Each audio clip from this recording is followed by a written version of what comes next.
की कुणाला उमेदवारी मिळेल अशा पद्धतीची देखील कालपासून थोडीशी चर्चा सुरू आहेत मुळात का नाही. हे काय हे माझे कुटुंबीय आहेत. देविदास पिंगळे हे म्हणजे माझे कुटुंबीय आहेत. काय रवींद्र पवार साहेब हे सगळे माझे कुटुंबीय आहेत. का नाही त्यांनी उभं राहायचं. साहेब तुम्ही निवडणुकीच्या रिंगणात नाही आणि एकूणच महायुतीच्या राज्याच्या नेतृत्वानं उमेदवारी जाहीर करायला उशीर केला, त्याच्यामुळे अनेक ठिकाणचा ओबीसी समाज असेल किंवा माळी समाज असेल हा नाराज झालेला आहे. याचा फटका महायुतीला बसू शकतो असं वाटतं का? आता मला कसं काय जाणार, मी काही ज्योतिष नाहीये, पण लोकांच्या भावना ते व्यक्त करीत असतात. काय अनेक वेळा असं होतं. अनेकांच्या वेळेला काही सकारात्मक काही नकारात्मक अशा भावना ज्या आहेत निवडणुकीच्या वेळेला व्यक्त केल्या जातात. मला असं वाटतं की आता आपण त्या सगळ्या गोष्टी मागे ठेवून पुढे चालायला पाहिजे. आता हा प्रश्न तुम्ही त्यांना विचारायचा, हे मला माहीत असतं काय कधी पर्यंत हे सुटणार तर मी माझं स्टेटमेंट जे आहे केलंच नसतं आणि उमेदवारी मागे घेतली नसतं. ठीक आहे. सगळ्यांना असं म्हणाले कालच्या दिवशी की तुम्हाला उमेदवारी जर दिली असती, तुम्ही केंद्रात जर गेला असता तर तुम्हाला जी ईडीच्या माध्यमातून ज्यांनी कारवाई केली त्यांच्या छातीवर बसून तुम्ही मुंगळले असते, असं त्यांचं प्रतिक्रिया आहे. ठीक आहे. एवढं खरं आहे की उमेदवारी भेटली निश्चितपणे निवडूनही आलो होतो. काल सुद्धा ब्राह्मण सभा आहे, त्यांनी पत्र आणले. अनेकांना माहिती की आम्ही तुमच्या बरोबर उभे राहा. काल सगळे जे उद्योजक आहेत नाशिकचे ते आले होते, तुम्ही उभे राहा. विणकर समाजाचे ते आले, ते उभे राहा. प्रत्येक जण उभे, म्हणजे वातावरण चांगलं असतं. निवडून आलोही असतो. परंतु आता ठीक आहे, ते जरला तरला काही अर्थ नाहीये. परंतु वडेट्टीवार यांनी जे काही माझ्याबद्दल 2 शब्द चांगले बोलले त्याच्याबद्दल मी त्यांच्या मनापासून आभारी आहे. चांगलं बोलतात व्यासपीठावर येत नाही ते ठीक आहे. आता प्रत्येक पक्षाचं काही काही वेळेला काही अडचणी असतात, काय असू शकतात, नाही असं नाही. पण ते विरोधी पक्ष नेते आहेत काय. आणि राजकारणामध्ये मी कुणाला शत्रू समजत नाही, विरोधक समजतो. विरोधक असतात, आपापल्या पक्षाचं मत मांडत असतात, बोलत असतात, कधी प्रेम व्यक्त करीत असतात. कधी कधी काही लोक जे आहे म्हणजे मी असं म्हणणार नाही की काही लोक पुतना मावशीचं प्रेम व्यक्त करत, असंही नाही. ते खरं प्रेम व्यक्त करत असतात, कारण मैत्रीचे संबंध असतात.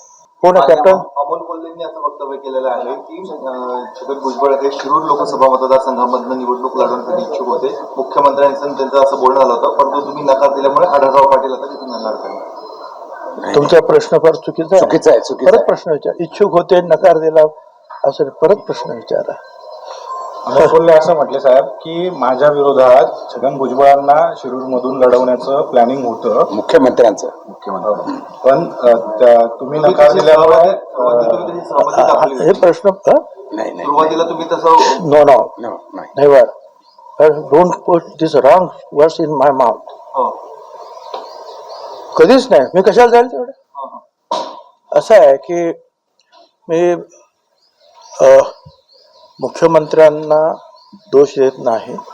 ज्यावेळेला ठरलं की आता जवळजवळ भुजबळ फायनल झाले नाशिकमध्ये, आणि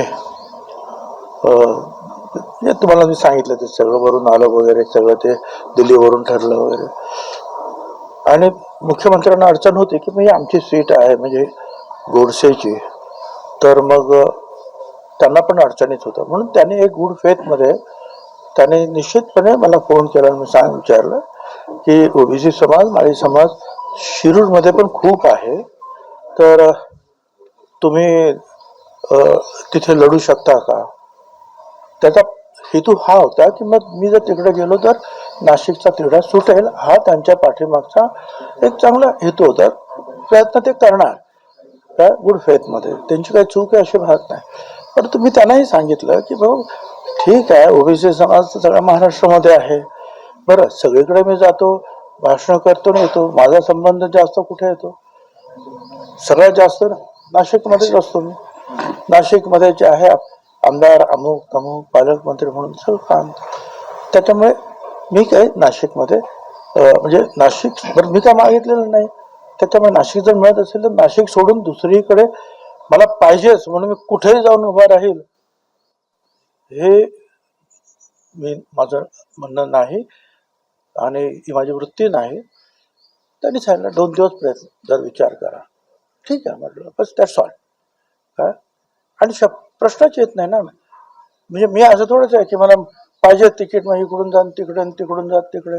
त्यांनी सांगितलं नाशिकहून उभं तुम्ही राहा, पार्टीनं सांगितलं वरून काय ठरल्याप्रमाणे, म्हणून मी तयार झालो होतो. आणि बाकीचे कुठेच जायचा काही प्रश्नच येत नाही ना.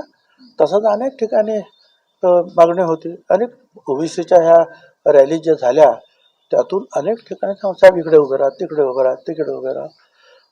परंतु मी जे काय असेल हे नाशिक आता ठरलेलं आहे. मिळालं तर नाशिक, नाही मिळालं तर काय नाही, आपल्याला नाशिकमध्ये काम करायचं, करत असतो.